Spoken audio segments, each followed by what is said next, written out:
What is up, everybody? This is the Great Smacksby welcoming you back to Let's Play XCom Enemy Unknown. In our last episode, we played the first mission, we encountered the sectoid aliens, we did a bit of research and development stuff, we were introduced to the ant farm. Today we're going to do our first crash site mission in Nigeria, of all places. Obviously we started off in the African continent, so a lot of our early missions are going to be in that sort of area.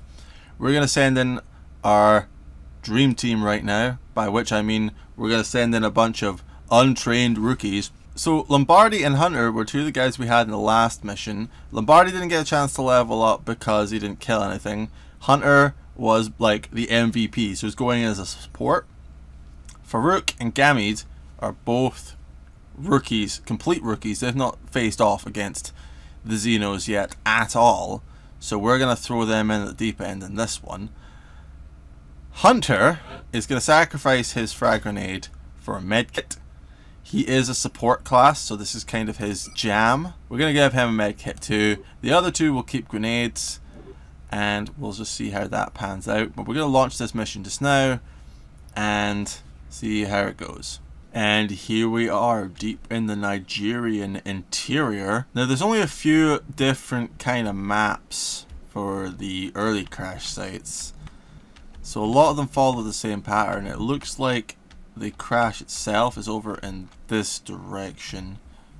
I have been wrong before though. Normally you can see like a visual hint of where it is, but apparently on this particular occasion, I don't know if it's because I'm playing it in a tiny window, it looks like that's not going to be a thing. However, we are in this corner over here, which makes me wonder if actually it may be in this kind of direction. So we're going to work on the assumption that it is at least left, and then work from there. However, I am going to rotate the camera just a little bit because I prefer to look in a way that's like I'm advancing on the target, not sort of idling around trying to find it. So we're going to be super conservative here because last time we messed up. Someone got killed, and I do not want to have that happen again. So lots of cover, lots of conservative movement on my part in order to make sure that basically no one dies, because the less people die, the more options I have in the late game for specialists. So I'm going to put all of these people on Overwatch first, and then I'm going to dash Farouk out because any movement that she triggers will trigger a reaction shot. But obviously that didn't work this time because no one moved in my line of sight. So by the looks of things, it's over there. Okay, so we were kind of moving in the wrong direction. That's fine. We're going to leave you there because I might dash you and do the same thing. We're going to move Gamid up into cover here. It's only half cover, which is a bit of a pain, but we'll live with it. Hunter will stay there. Lombardi, I'm going to have move down here. And then Farouk, I want you to move over here. I'm going to put you in Overwatch. I'm going to put you in Overwatch. And then I'm going to put you in Overwatch. And then I'm going to dash Hunter out here. Yeah, that seems like a terrible, terrible decision. I'm doing it now anyway. Okay, no reaction shots triggered, so that's probably for the best. We're not going to use that tactic anymore because we're far too close for it to be worth my while. Instead, I'm going to dash Lombardi up here, get him back in the core of the fight. I like to keep my units close together, but not too close. We're just going to dash everybody up at this point, I think. I want to get everyone in position as quickly as possible, and I don't mind using a whole turn to do that. We're not on the clock in this kind of mission. Alien life on Earth. We're witnessing something never before seen in recorded history. Except in the last mission where I actually killed a bunch of them. So Hunter hasn't got a shot. We're going to put him on Overwatch, and then we're going to let them have a turn.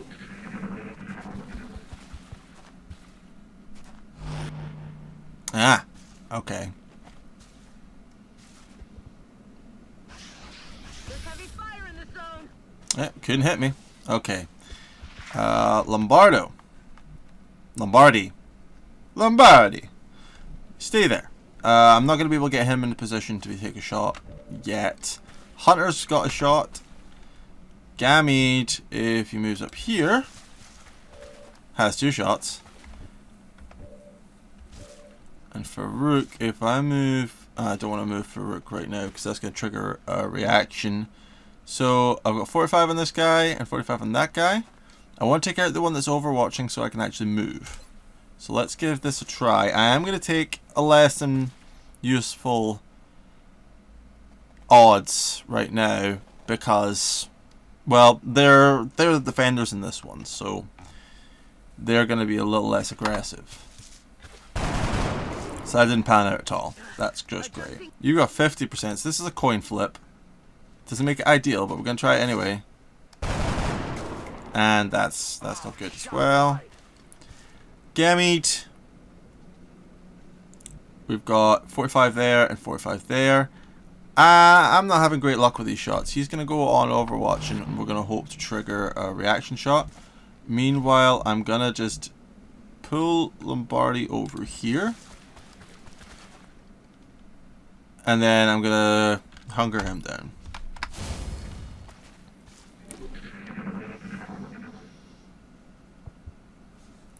So they're going to go for the Psychic Link, which works in my favor only if I can get a shot off on the weaker one. Heavy fire in this zone. So he's missed that shot, but that means he can't Overwatch. So Gamete is going to move up here into the full cover behind the tree. And then we're going to take a shot on this chap and hopefully get 2 for 1. Nah, that didn't work. No way that just happened. Farouk is going to move up here then. And again, we're going to try that 45% to hit. See what happens. Ah! And because of the Psychic Link, we get a 2 for 1. Excellent. That means Lombardi is probably safe to dash up into cover here.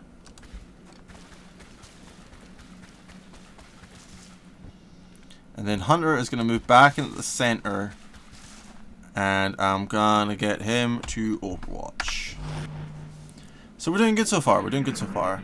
Here's some more sectoids. It just got hot here. We are getting a little danger close right about now. We can hear where they are, but we also kind of know where they are. So I'm going to have Lombardi jump over here. And that gives him line of sight on one. This one over here. It's not going to be a great shot. He's got 45%, which is going to be pretty common, I think, with this kind of range. I'm going to move Farouk. See, I don't want to leave this flank open, but at the same time, I'm going to move Farouk over here to face the enemies we know we have. And then I'm going to get... I'm not going to reload yet. I'm going to go into Overwatch. Gamete and Hunter. What am I going to do with you guys? I'm going to have to dash them, otherwise they're going to be pretty useless. I don't want to overstock the amount of stuff I've got over here.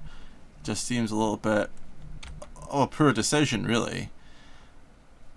But at the same time, this seems to be the most conservative play. There's no need to make any risky adventurous plays right now. So he's going to move there, and I'm just going to pop him on Overwatch. Gamete, he's going to dash up here. Our readings can't be right. If they were, that's a being of almost pure energy. And we're going to trigger that guy. He's going to trigger a reaction shot, which doesn't work. Adjusting aim. Which is a pain, but we're going to live with that. And we are probably going to take this shot. So that didn't work either. Okay. Adjusting sights. So Hunter's going to take a reaction shot. And miss. That's just great. And then this guy's probably going to take a shot on Lombardi. Yeah. And Lombardi has panicked again. No, was it Lombardi that panicked last time? Oh. That's the best kind of panic. I love it when they actually shoot things. But then he's going to get another shot taken at him. Incoming Which fire. thankfully is missed and has destroyed some cover. So actually we can use that to our advantage a little bit. And then the outside is going to get a flanking shot, which, as you can imagine, is not ideal in this situation. Lombardi is panicked and he's just going to hang out there, which is a pain. So, first thing I want to do is move you out of harm's way. You're going to move up here. And I'm just going to take the shot here. No, I'm not. Okay, I'm going to reload. You're in cover now, so I'm not too concerned. If I move here, am I going to get a shot off? It's not a great shot. It's a coin flip, but I'm going to give it a try. No, that didn't work. Okay, that's a pain. Gamete is gonna move up here, which gives him 26% on the outsider, or 45 over here. We're gonna take the 45 shot. Okay, it's wounded, so it's a help, but it's not the best. You're going to go on Overwatch, so movement next turn is going to be limited. He's going to take a shot at Gamete, which is going to miss. Taking fire. Alright, Lombardi's back. Lombardi's going to move in a full cover over here. Trigger the reaction shot. And is critically wounded. Great, that was a foolish decision on my part. So that means Hunter's going to pull up over here and stabilize Lombardi. You're good. Just stay with me. That was foolish. That was a poor decision on my part.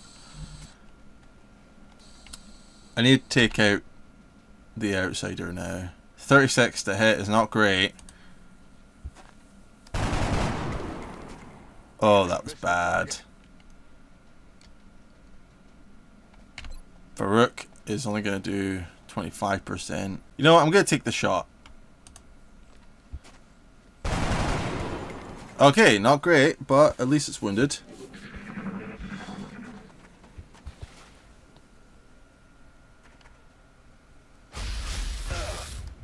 Oh, not Charlie.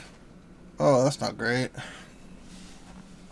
He's going to pop off on a shot at Gamete, which is going to hit, and that's not going to be great. A lot of these guys are going to be wounded next round. Hunter, can I take a pistol shot? 59% to hit. 0 chance critical. We might as well take the one that's got a chance of critical. That didn't work. That's not great. Negative ammo. I'm spent. Okay, this guy only needs 1. That's good. That's what I wanted. Now, is there a chance I could get away with something a little bit more risky here? To withstand an impact like that, at such a velocity, the materials used in that vessel's hull must be at least an order of magnitude beyond any element we know of. Let's take a shot here. Hope for the best. Good. No longer a Mission threat. accomplished. Okay. That's good. So we managed to get through that without killing anyone. That was good. Okay. Good job, team. Good job. Wow. I made some real mistakes there. Okay, I can't run a Sky Ranger yet, so I need to ignore this. Things have phased a little bit weirdly here, and I don't entirely know why. Normally get the abduction sites before the UFO, but we'll still have a chance to do that bit. Lombardi is now going to be our first assault class, which is good, except he's wounded for like 2 weeks. And Gamete is going to be our sniper, which is nice. And then Farouk is also going to be a sniper. We have a situation where we need to run an abduction mission, and we're going to have to run it almost entirely with rookies, unless some of our other guys have returned from injury. So let's have a look and see what's going on here. Now, stuff like the damaged devices you should really just sell those right off the bat, because there's no use to keeping them. They're just useful to get you a little bit extra cash. So this flight computer here, which is damaged, no research benefit, can be sold freely. It's only $20, but every little helps. Research is still working on alien materials, which shouldn't take too long. We've still got 2 weeks before that satellite's going to be ready. And we don't have anything else we can sort of buy. So I'm going to build power over here as well. Work crews are on their way to begin construction. And then an access lift here, so that in a couple of days I'll be able to get another satellite uplink down here and use the adjacency bonus in order to get an extra satellite I can put out as well. This isn't an ideal place to put power, but I can always delete it later and move it. I want to get one of those thermal generators down there, but we have to work with what we've got right now. So this will happen in the next 5 days. We'll have that uplink ready probably by the time the satellite's ready. And that's it. So we've got alien abduction missions we're going to have to do in the States, where we can get engineers. We've got one in Argentina for just cash, or Leon, where we can get scientists. Here's a fun tip for you. Early game, get engineers. Science stuff will happen. It'll tick away in the background. And it'll be fine. And you can get all that research done as you go. But you're going to need a lot of engineers, especially if you want to get those satellite uplinks and get more money. And if you're going to want to actually build stuff, you need engineers. Otherwise, you're going to be waiting ages. So I always prioritize engineers in the early game, and then scientists maybe later, or maybe sometimes just cash. But getting that early core of engineers is essential. So we're going to go on that mission to Baltimore, but we're going to do that in the next episode. So thank you very much for watching. If you enjoyed it, hit that thumbs up button. It really helps me out, and I would really appreciate it if y'all could do that. That'd be great. If you want to see more in this series, click the old subscribe button. And if you want to give me any hints, or you got any questions, comments about this, leave them down below. I'll try to get back to you as quickly as I can. Anyway, I've been Smacksby. I will see you all tomorrow for another XCom video. Peace!